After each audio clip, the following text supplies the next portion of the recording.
Hello, ladies of the BC District. I'm Dylena Green, representing Section 2 ladies. Today I want to share with you the story behind the mask.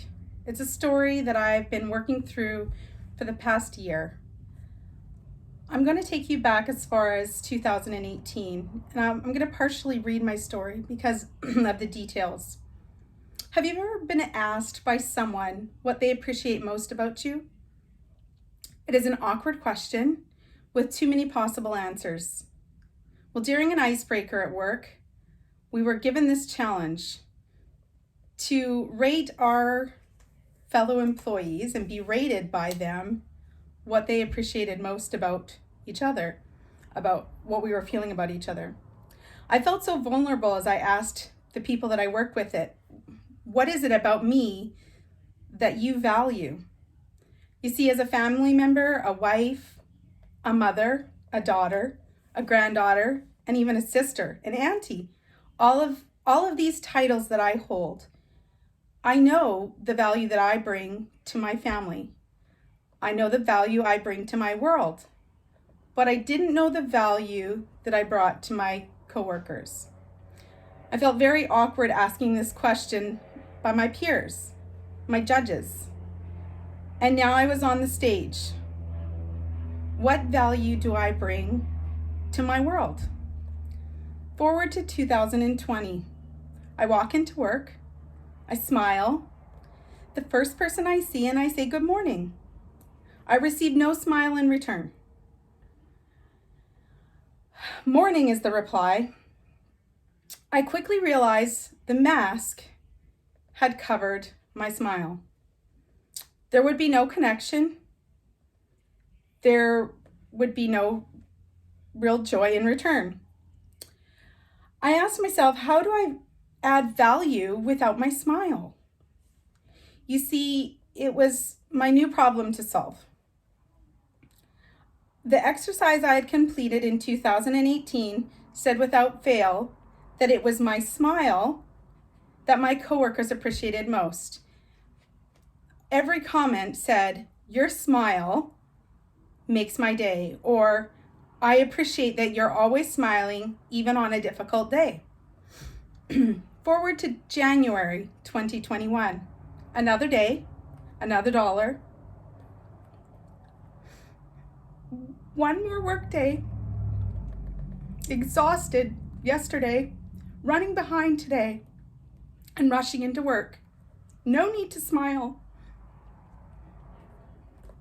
My mask covered my face and hid a variety of my feelings.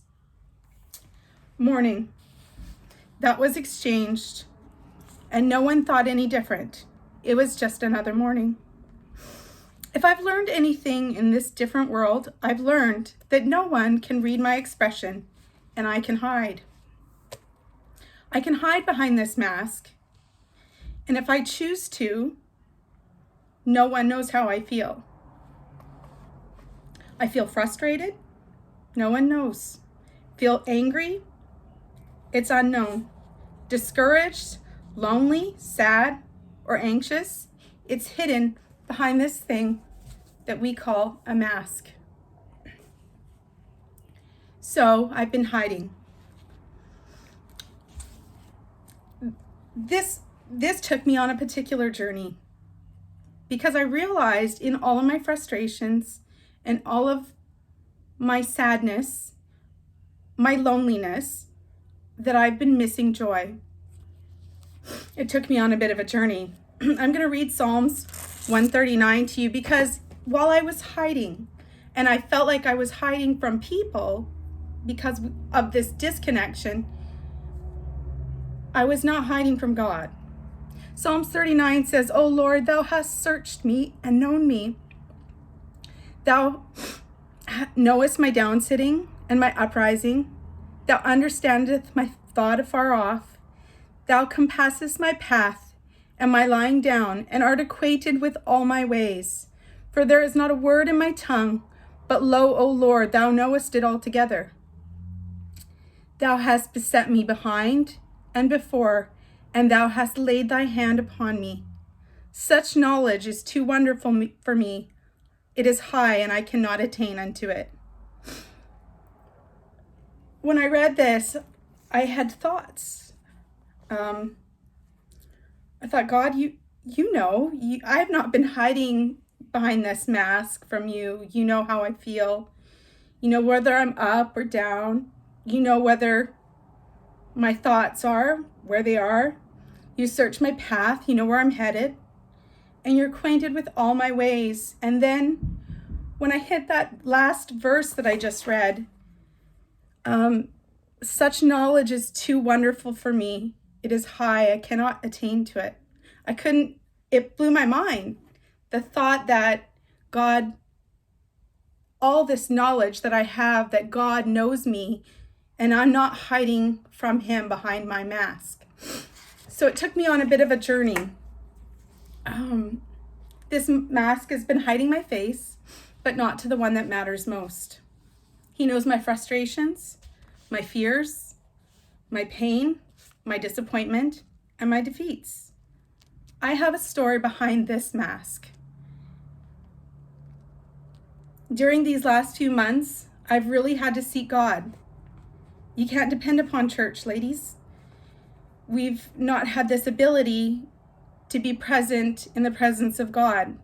And so a relationship with God is now something we have to seek in our own time, in our own way, and not depend upon just the presence of God we feel when we're together with others, our brothers and sisters, our pastor. We've had to just depend upon our family, in our home, and for me, it was my children and myself at home. So I really had to depend upon me because 3 teenagers and church online on a screen is difficult. So I've really had to dig deeper. And in this, I realized at points in this last year, I have not felt joy. I've had happy moments. I've had times where I felt joy, but I have not been joyful.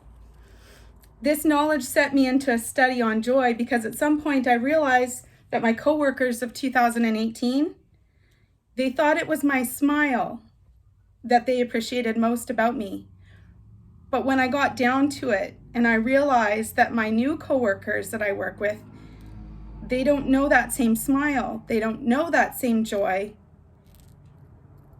I realized that it was really joy that represented the thing that they valued most. So, after a good prayer meeting one night, while I was supposed to be asleep, my husband was snoring softly beside me. Yes, in this room. God and I got connected, and I felt joy, and I slept really well that night. The next morning, my new workplace, a new coworker, and I found myself smiling.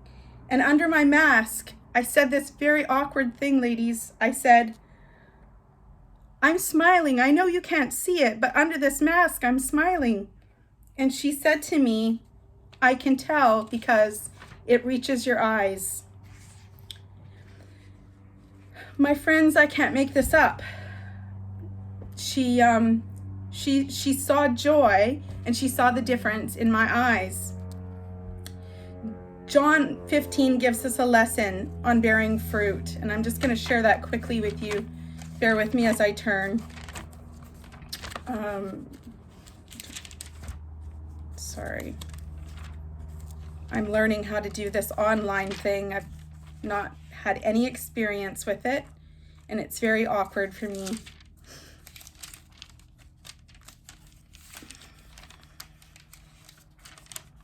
So it gives us a lesson on bearing fruit.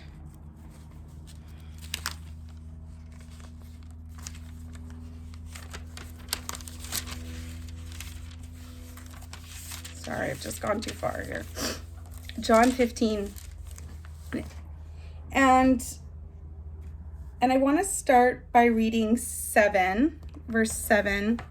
If ye abide in me, and my words abide in you, ye shall ask what ye will, and it shall be done unto you. Herein is my Father glorified, that ye bear much fruit, so so shall ye be my disciples. As the Father hath loved me, so have I loved you. Continue ye in my love. If you keep my commandments, ye shall abide in my love, even as I have kept my Father's commandments and abide in his love. These things have I spoken unto you, that my joy might remain in you, and that your joy might be full. My friends, happiness is a moment, but joy is from God. And his joy can be in us, but he has to be in us for us to have joy. So if we're not connected to him, if we're not keeping in our Bible reading, if we're not keeping in our prayer meetings, and I'm not talking about church, not just church, we have to get to our place at home on our knees and say, God, I need to stay connected. Because those fruits of the Spirit that we're talking about, they don't just happen. People don't just feel love. People don't just feel joy. People don't just feel peace. We don't feel those fruits of the Spirit unless we actually are connected. And we have to be filled with his Spirit in order to be able to show that fruit, to bear that fruit. We cannot bear fruit if he's not within us. And when I read this, he has to abide in us. If ye abide in me and my words abide in you, ye shall ask what ye will, and it shall be done unto you. He has to live in us. His Spirit has to be full in us. And if it's not full, if it's not there, there's no joy. So my connection missing at work was actually my connection missing with God. I have to stay connected. I can't just stay busy. I can't just stay working and doing the Father's business. I have to stay connected. I have to stay prayed up, read up. I have to be knowing God and having a connection with him, because this is how his joy in me remains full. And this is my story behind the mask. I didn't read with a mask on. I thought about putting my little Starbucks mask on. But I just wanted to share with you this story, the story behind the mask, because while I've had a time where I felt discouraged and felt defeated and felt alone, I don't feel that. Not today. I don't feel that. I feel full of joy. I feel thankful to have been in God's presence today. I'm thankful to have been to church today. And ladies, if you have an opportunity and your pastors have opened up church, you need to be there. Like, you need to be in the presence of God. You need to be with your family of God. And I am so grateful and so thankful for a chance to have been in God's presence today. But more than that, if you can't get to church and if you can't be in the presence of God at church, we have to be in the presence of God at home, on our knees, and in the Word of God. We've got to be connected. And that's my story behind the mask.